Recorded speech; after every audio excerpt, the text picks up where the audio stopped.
Hello and welcome to Andertons TV. My name is Jack Duxbury. He's Tay-Tay. Yo. And through the powers of Zoom, somewhere near Austin in Texas, I'm joined by the amazing... Ed Diaz. Hey, everybody. Yes, Ed! Woo! Somehow we've managed to lure you back. And why on earth would you deal with me again? What could be new from Roland that would mean that you have to get on a Zoom call with me? Well, first off, I love dealing with you, Jack, and Andertons music. I love it. I love all the videos and everything. Shout out to the crew over there. But we have a new update for the Phantom, and that is the update 2.1. And then from that 2.1 update, you have the ability to download and install model expansions for the Phantom. So that's the big thing. That's the big thing there, Jack. And today, I think you and I are going to explore these model expansions even further. That's going to be a lot of fun. Yeah, so I've seen a little bit. I've loaded them into the Phantom I've got here. Mm-hmm. So that involved updating to OS 2.1, but also downloading the expansions. That's a separate process, right? Yeah, so... For example, you have to go to Roland.com and download 2.1 and get your Phantom updated to that OS, because without 2.1, you won't be able to download and install the expansions. Now, to find the expansions after you download 2.1, all you have to do is just go to Roland Cloud, and you can go right in there and just find the different the expansions here. I'm trying to see it. There we go. You can see for Phantom, and there are the expansions here. So you would go there and download them, and then you can put them inside your Phantom there. But you do have to have 2.1 in here. Real quick, Jack, just so you can see, everybody out there, those expansions are the Juno-106, the Jupiter 8, the JX8P, and the SH101. So all of those are highly coveted vintage Roland synths in their own right. So that's pretty amazing right there. And where is this technology? Is this already existing technology? Is it part of the Zencore ideal of? To me, Zencore represents eventually all of your flagship synths sharing the same technology, so all the sounds can be shared. Is that right? They can be shared if we have a lot of Zencore compatible instruments now. So that's been great. And just a real quick recap for those of you that don't know. If you have a Jupiter X, a Phantom, a Jupiter XM, an Axe Edge, an RD88, I always have to think about it because there's quite a few of them now. The MC707s, I think also, I believe, the MC101s. There's the new MV1. It's quite a nice long list of everything that's compatible with Zencore now. So that's cool. Now, as far as everything having the models work in them, I don't think we're completely there yet, but I know a lot of times you're going to see the models work very well between the Jupiter X and XM and the Phantom. So you're gonna see that, and I'm sure over time maybe you'll see some of the models work in some of the other compatible Zencore instruments over time. That would probably happen. Thank you, Ed. Yes, sir. You're a lovely player. Just so that because I would just talk about this all day. Are there any patches, or what's your favourite model that you've got to hand? Have you got anything to hand that you just think, yeah, this shows off what it means to put these in? Well, I've always loved the Jupiter 8. I always loved the Jupiter 8. When I was going over patches last night, just like, let me go ahead and do some digging and stuff so I can have some things ready. And I was pleasantly surprised at the SH101. As a kid, because I was a kid when this was new, because I'm that old, but the SH101, I always wanted one, but I never played one, and I just used to carry around the Roland magazine, and so for me, the SH101, a lot of great sounds. Let me show you that. So I'll show you my screen so you can see. Thank you. Okay, great. So I went ahead and set up a scene with just a bunch of SH101 patches. And here we go. And so let me put this so you can see a little bit better. There we go. Well, this first one,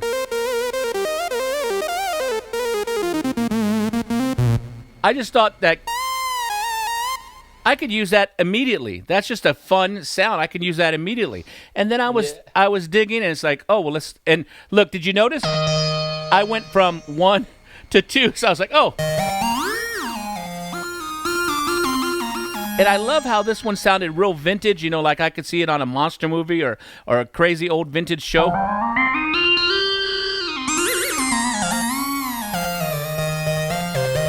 But this one, you notice on the pitch bend, and let me adjust this so you can see I don't like the pitch bend. Here's one thing that I love about the models. So how do I go in and edit them? It must be difficult. No, it's actually real easy. I just hit any of the parameter buttons right here on the Phantom. Boom, and I'm in there. It's that easy. So on this particular one, it's an octave on the pitch bend. And my pitch bend, I always have it +2, -2. That's just me.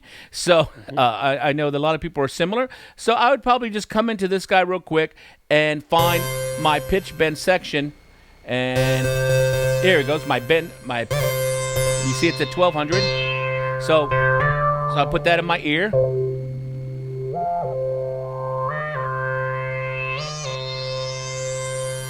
And just get it. I think it's 200. Yeah.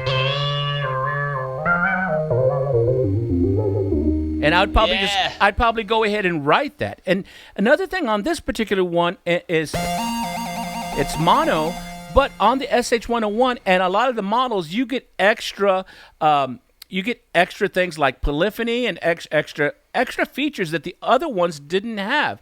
So this one is in solo mode, which I'd probably leave this one there, Jack. I could see you and me all day, But I might. Well, how would this sound in poly? Or how would it sound in a unison mode? And so for me, right away, that was something that was really cool. Here's another one. So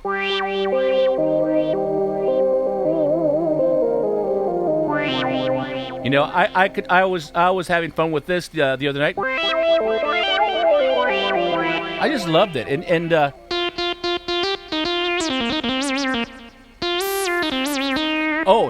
check out this one, Jack. So this one, the pitch bend. Watch when I do the pitch bend. But we hear some filtering going on. I'm like, what's going on? And so it's like, let me go over here to my filter parameters and just kind of take a look.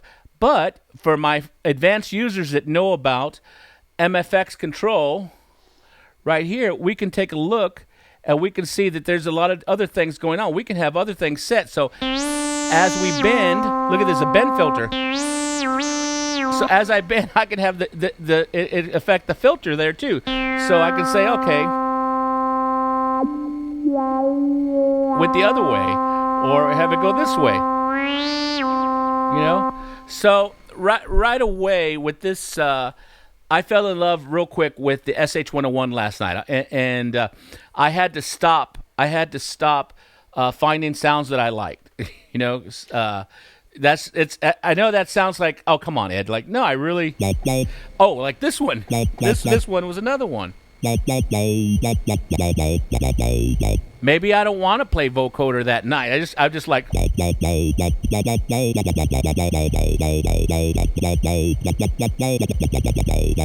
And then maybe if I wanted to, I can come into one of the Zencore, and I could say, you know what? Let me go ahead and grab a bass real fast, and we'll just pick, and I'll just put them together. It's like,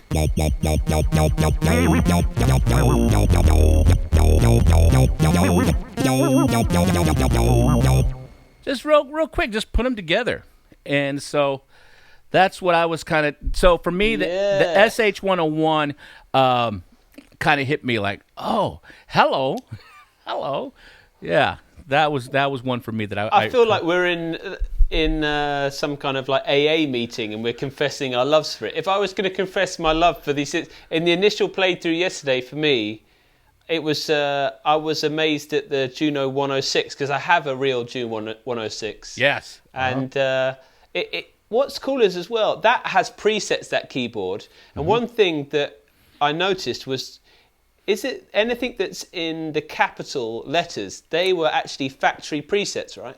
That is a great thing you noticed. So everybody, in the Jupiter 8, the JX8P, the Juno 106, anytime you find patches that are all capitals, those are the original sounds. Those are the original sounds. Once again, those are original. So if you go up to an original Juno 106 and you choose those sounds and you choose the all cap sounds inside the model expansions of the Phantom, it's going to be the same.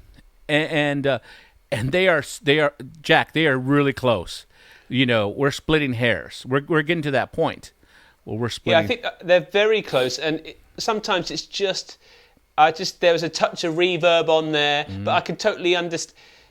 That's what I found, because I was like, hang on, that's not the same. But all it was just maybe a touch of reverb to show off what you're getting extra. Yeah. So what I love is, those keyboards that you said there, you are getting the actual keyboard in your Phantom. That's how much value it represents to me if I was a Phantom user. Well, just think. I know here in the U.S., I was looking up the price of a Jupiter 8. That's the one. We always look up a price. It's like, what is the Jupiter 8 going for? And I found prices into $10,000, up to $10,000 for a Jupiter 8. And I was like, wow. And it's like, and right now, we for a limited time, we're giving away these models for free. So it's like, you're getting the Jupiter 8 in here, and then a Juno 106 very price. And then, you know what, real quick, going back to the all caps, everyone, notice when you go to the SH101, Jack, there's no all caps, there's no original patches. And why is that? Why? No presets. What? So, yeah. I wanted to point that out to everybody because that's something, it's kind of neat because it's like with these model expansions, we're going back almost like a synth archaeologist. We're going back in time and like, let's look and see what these guys and how they work. Yeah. And so when you go back and you learn about the original patches, then you go to the SH101 model and you're like, where are the original patches? And you're like, how come they're, and you doing some research and you're like, oh, everything that a SH101, everything you played, you had to cook it live. Just dial it up, and you're good to go. So that's a functionality of the SH101. In addition to the polyphony, because that was a mono instrument, that is something that's really cool in there. Hey Jack, did you happen to notice? Let's see. Let me show you this. Did you happen to notice that and let me go to this. There we go. When I go to the model expansion, I created a scene where I put a different model expansion in each one so you can see. Check this out. This is something that I don't know people will see. When we change... Oh, you're going to make me lie because I'm on the wrong pad. Here we go. Liar! So I put a model expansion. I put the Jupiter 8 here, Juno 106, JX8P, and SH101. And look, here's Zencore. Here's the normal colors of the Phantom. A nice blue. But when you go to the model expansions... That's Jupiter 8. It turns orange. That's the Juno 106. It turns red. You go to the JX8P. It turns green. And you go to the SH101. It turns like a kind of a gray because it was gray. so there's little things like that is really this kind of like, oh, cool. I know I'm using that expansion. So that's another thing. But the way you're showing that off is... It's genuinely valuable, that colour reference, because what you just said, hey, I've got a Jupiter 8 and I've got a 106. These are things that in reality and even in software, even to run those things in main stage and all that, I just think that it makes it so much more viable. There was a chap outside the store the other day buying a Phantom, and I told him about the update because I knew what was coming. Yeah. And he just couldn't believe it. It was like, oh, wow, amazing. It's going to add so much if you've got any inkling for those. And that's where I think it's good to see Roland doing it, because I know Roland's all about the future. Roland, every time I talk to someone from Roland, we're about the future, because that's how we got to where we were. But you've got such a good past. It's nice that we can kind of cash in on that a bit. Yeah, it's cashing in, but it's also paying homage and respect to those. So we cash in. Sorry, like the guys that buy it cash in. Oh well, because you're giving it away for free. Well, yeah, and even when we do have models that will be charged, when you take what we'll charge for a model versus if you bought the vintage one, it's fractions. It's a fraction of what the vintage one will cost. And when I say we pay homage to these, we don't never disparage them. It's just if you have the vintage versions of these, keep them pristine, keep them nice, record with them, use them, love them. Don't take them out on the road. Take a Fantom. Take a Fantom, load it up, put it to work, but keep those vintage ones like Jack's Juno-106. Keep it pristine. Keep it, those should be cherished, And then even one day when they depart because circuitry finally wears out, keep them in your hang them up in your studio because they're art. They're modern. They're art. Taylor, do you mind I've got mine I brought mine in because we're going to do a video on it. They are beautiful. So I know this is gratuitous. No. Oh, there we go. Let's see. Come on. Thank you, Tay-Tay. Special guest. Look at that. Look at whoever designed that. To me, that's the sexiest synth of all time. That's awesome. Yeah. Just the colours, man. Right, but that brings me to a great point.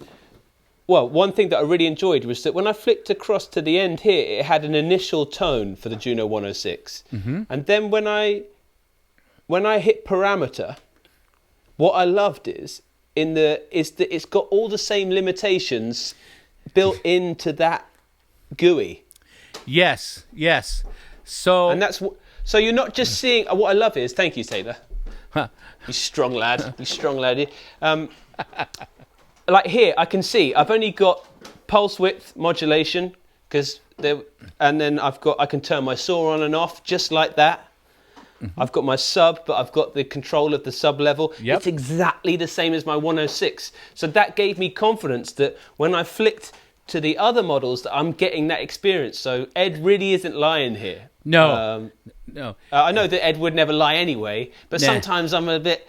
This has really got me interested in the Fantom, this update alone. Maybe before I was like, because people know I'm a bit of a fanboy of some other stuff, but this gets me excited. It's really cool. So it's like when the boutiques came out, the different boutiques came out. For me, it was so refreshing that the boutiques were a representation of these vintage synths. It was so refreshing to say, I'm sorry, I can't do that. Well, how come? Well, it couldn't do that back in those days, and that wasn't. So it was kind of nice. It's kind of weird to have a synth limitation be kind of almost like, oh, okay, I remember. All right. Well, but you get those sounds. Yeah, you get those sounds. That intro sound I had is this is the initialized patch. So that's how it comes out. Yeah. But then all I've got to do is turn the saw on and turn that off. And then the filter down a bit. I think I turned the sub up, that was it. Yeah. Yeah. So I turned that up. And it sounds so fat.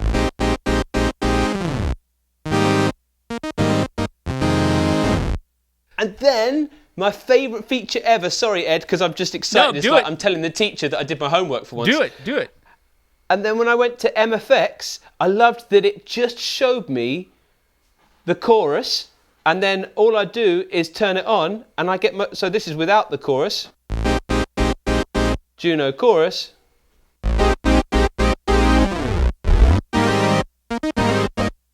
And then I showed Taylor, I plugged in my Juno, and he couldn't believe how noisy it was, and I went, they've even modelled the frickin' noise. Yes.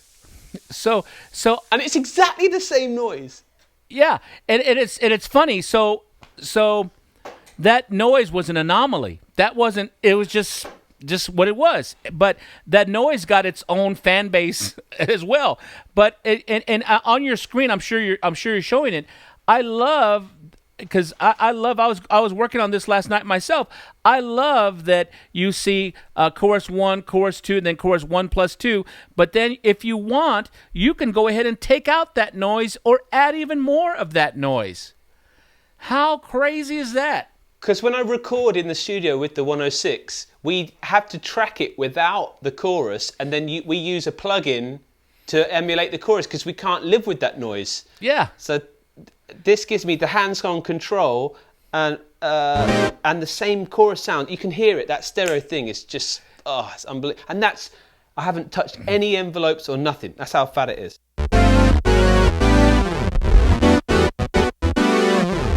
And that's why when you and I just came on earlier, I was like, wow, that sounds so good. it sounds so good, and you did really so little. So it just you just brought it in there. So that's one of the points I wanted to bring up to everybody. The Fantom is a great workstation, it's a killer workstation, and great for live, but now with these model expansions, and I felt this way before with Zencore, do we think of the Fantom as more of a synthesizer with workstation? See, a lot of times I think over the recent years, and this could be, back in the days also, we think synthesizers are great. Fantom is not is not a synthesizer. It's a workstation. But with all of these vintage synths and the Zencore and how much programming you can do, how much synthesis you can do, is it a synthesizer with workstation functionality? Because especially without the modes selection. Oh yeah. As a guy that I have no affiliation to different. I have to sit at different keyboards all the time. Yeah. It really felt like that. It felt like a synth, especially with the different moods of even with the colors. I think it's such a valuable update, man. Well, it puts you instantly with the colors and the screen, everything changes. It puts you. It's a personality. Now instead of just seeing the same skin the whole time, now when I'm in Juno, boom, it says Juno, boom, with Juno colors, lights. Okay, cool. I feel like I'm home. I understand. And so same thing when I go to SH101 or Jupiter 8 or JX8P. So for me, I want people to think of the Fantom also as a synthesizer. It really is. And then also, if you notice, we no longer are limited to 128 steps. When we're doing a lot of the MIDI stuff, a lot of us, we go up to 1,024 on there. So what does that mean? Those keyboards of yesteryear were held at 128, 0 to 127 or 1 to 128, depending on what it was. But a lot of our parameters now go to 1,024. So we have more high resolution MIDI inside the Fantom that allows the models to take advantage of that, where they just couldn't back then because it wasn't even a thing. That was the Wild West. So that translates to me as smooth. I'll hear like less stepping. Everything will be smoother, more like a potentiometer. Is that how it comes across? It's funny you say that because, when we go into filtering, because that's where you used to hear the stepping, because you used to have the analog synthesizers. Yeah, it's analog filters. It sounds great. But then we got into the digital, and this is early digital, everybody, early digital. You used to be able to see pixels on the first, they weren't LCD TVs. The first big screen, you could see the pixels.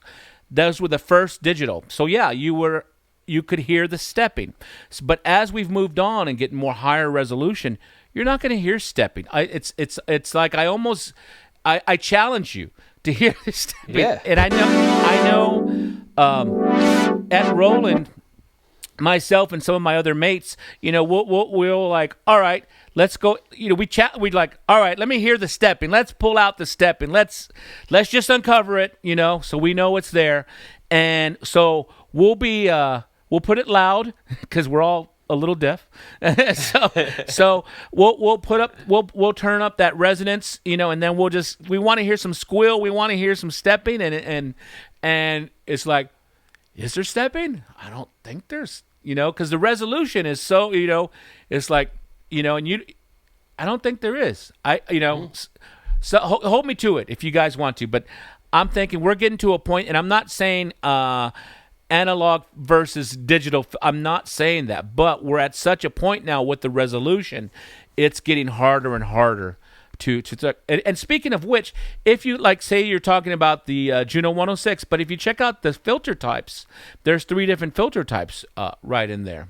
So we have R for Roland, we have the M for Moog styled. That's what I like. It's legit. And then maybe just a few little options. It's like you might want to try, put some salt and pepper on your Subway. It lifts the flavor. Yeah, just a little bit, absolutely. So that's a cool thing that we have all those all those different filter types in there that normally weren't there. And then when we have the envelope modify or some of the other things, we have a lot more steps going on. So I'm very confident. I've seen a good example of it. I watched you've done a video called the 4x4 challenge. Oh, yes. Which I think is I'd love for you to explain what it is, where people can see it, because I think that's a very perfect and quick way to understand the power of combining these 4 new models, right? Oh, yes. So that was something that one of my colleagues in Europe, Mr. Max, shout out to Max, lovely gentleman. He's so handsome. He's so handsome. Everyone, round of applause for beautiful, Max. He's handsome. Beautiful inside and out. Just it's a killer and man. And a really great piano player, like crazy good. And super very humble. Modest. Very modest, very humble. Beautiful person.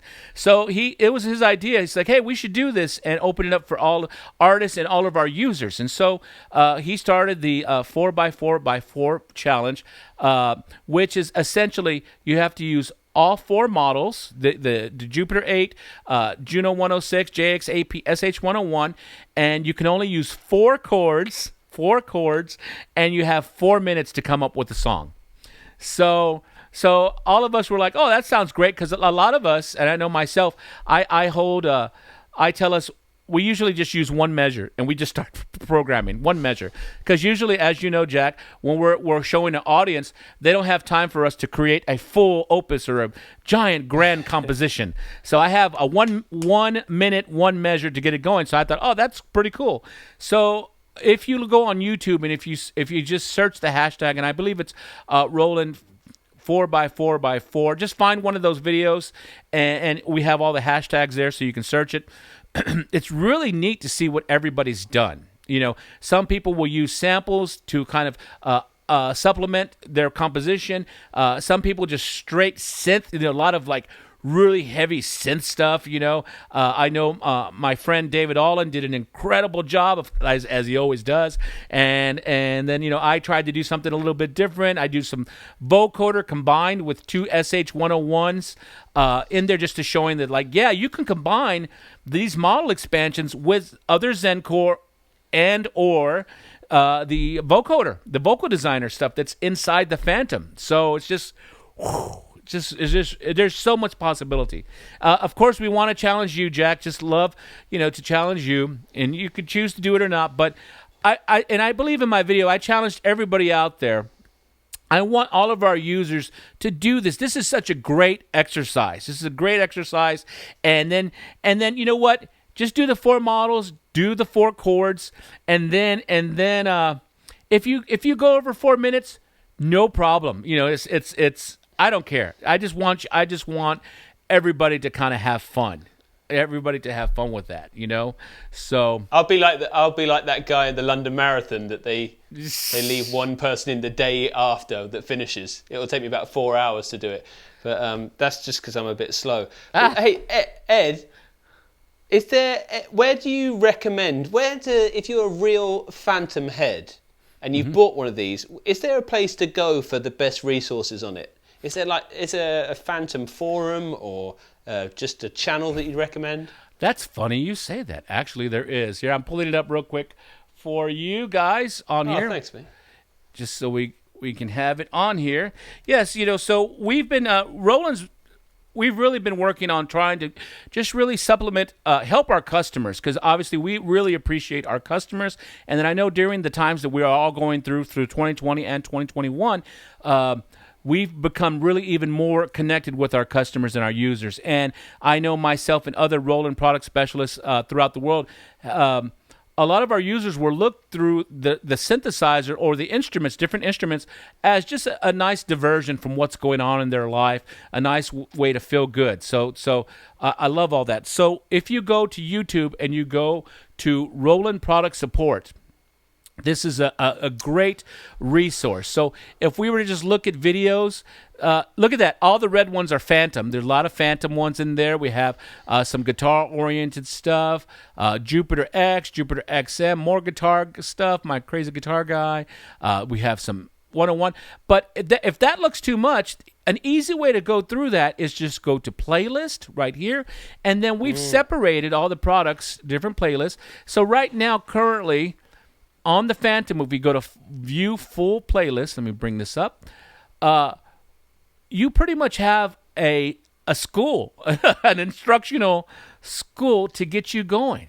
So I love this. And if you were to watch all of these videos and go slow and take the time, if you have a Phantom, and currently there's 49, and the last one is how to install 2.1 and the model expansions. And so I encourage you. Is that your mate with the beard? That's because I think I watched this video yesterday. Yeah, that's my mate Scott Berry with the beard.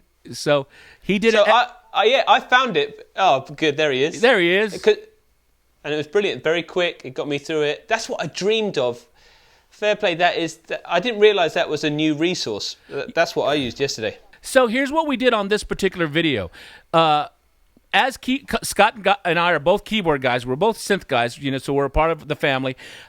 We tried to make it where you could jump to different points. So depending on where you're at, we went through and created exactly here, So and we tried to show you nothing. We did not gloss over or skip anything. We just tried to have it all in there for you because we understand that doing an update can be a very scary. She's like, what am I doing? And it can be confusing. There's a lot of things. So on that particular video, we focused on just making it as foolproof as possible.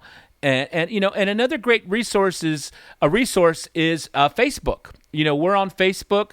There's a couple of different Phantom Facebook groups. I think it's a Phantom Platform, I think, is one group, and then the other one is Phantom 2019. It's another group. The Phantom Platform is run out of a gentleman out of the UK, and then the other one is a gentleman out of Australia. And Roland, even though they are not official Roland groups, we're always on it. We watch, and so we interact a lot with our users and stuff. And then over the course of this past year with the pandemic and us being at home, I know a lot of us have almost a friendship with our users. It's like, hey, how's it going, Jack? Hey, how's it going? We just kind of it's really special during this times, and it's really been helpful. So that's great because I think the few times we get to meet and the more that I deal with Roland through the videos here, it really is part of buying a Roland keyboard, and it's all credit to you and the guys at Roland. Yeah, a lot of people are working. Yes, sir.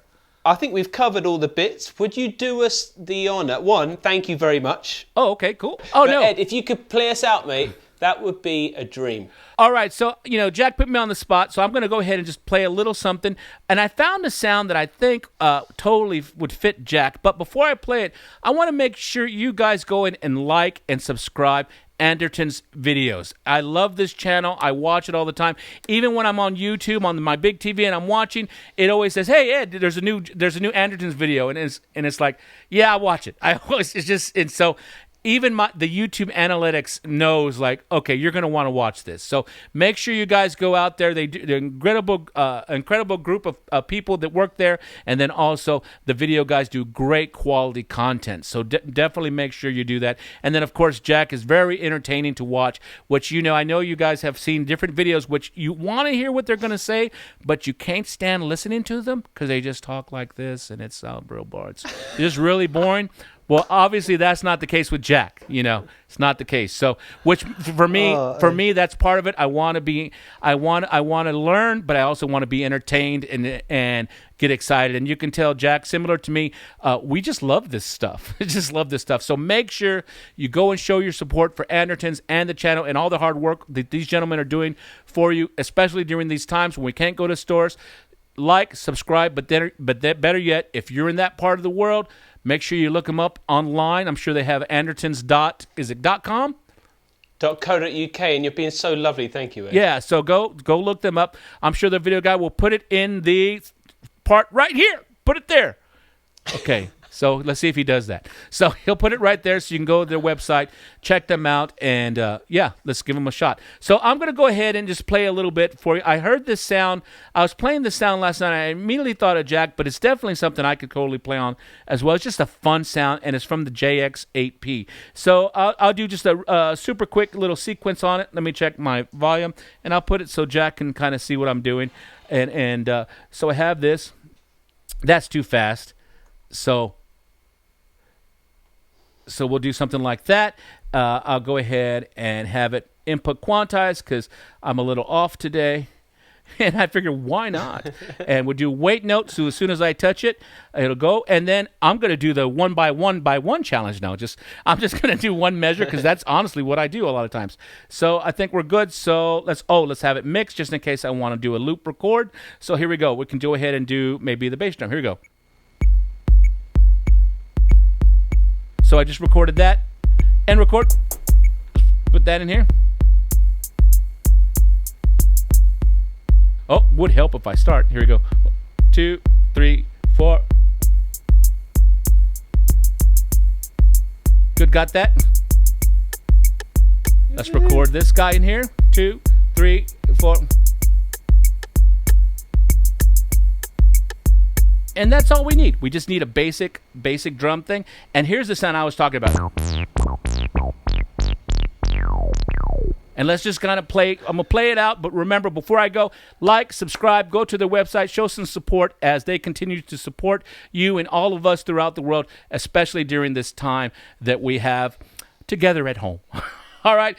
You guys take care. Please check out Roland.com. Check out the Roland Phantom and the new 2.1 and all the incredible model expansions. And don't worry, we still have more to come at Roland. All right. This is Ed Diaz from Roland and my good friends over at Andertons and Jack Duxbury. Thank you for watching, and we will talk to you soon.